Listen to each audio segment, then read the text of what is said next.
now go to Mr. Armstrong from North Dakota. Thank you, Mr. Chairman. Mr. Dorman, the NRC has more than 50 years of experience in the licensing and regulatory space. Given the time, process, and subject matter expertise, it would normally be safe to assume that nuclear review time should shrink and costs should decrease as agency efficiencies increase.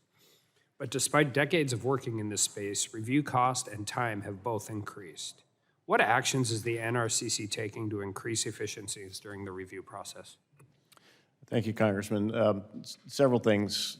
I mentioned earlier, specifically on subsequent license renewal, we recognize that the costs have gone up, and we're taking a look at how we can better use risk insights to focus our review.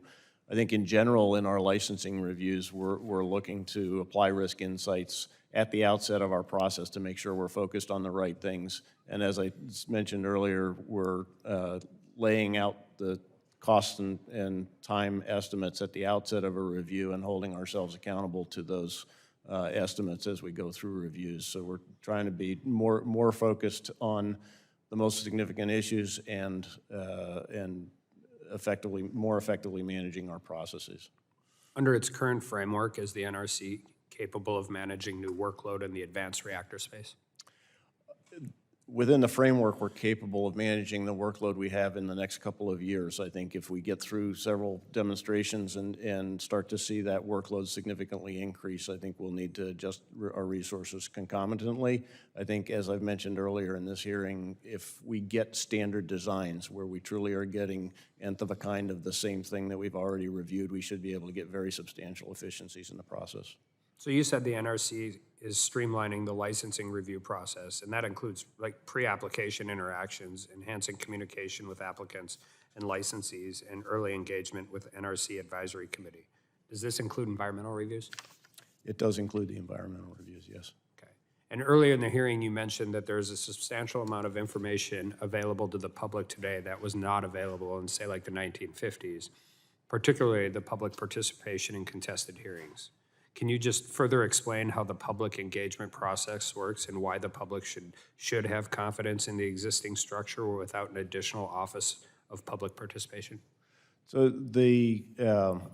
if I go back just 30 years, for the public to get information on what the NRC was doing, they had to get into a local library, navigate a microfiche system to find documents. Today, those documents are all available on the internet. They have Google-type search engines to have ready access to all of our record activities. In all of our licensing processes, there are notice and comment. We go out into the community, we engage through their state and local governments. So there are a number of ways that we very intentionally engage people in the process to make sure that they are aware that an action has been proposed in their community, that they have the opportunity from us of how we're going to make sure that it's done safely, and to ask us questions. And I don't mean to trivialize this in any way, because we have to have 100% on safety. It's nuclear. We all understand that, both for the danger, the like minor chances, but extreme problems it raises, but also for public confidence in the energy source. But I make a joke with my staff quite a bit that we have way too many meetings that could have been an email.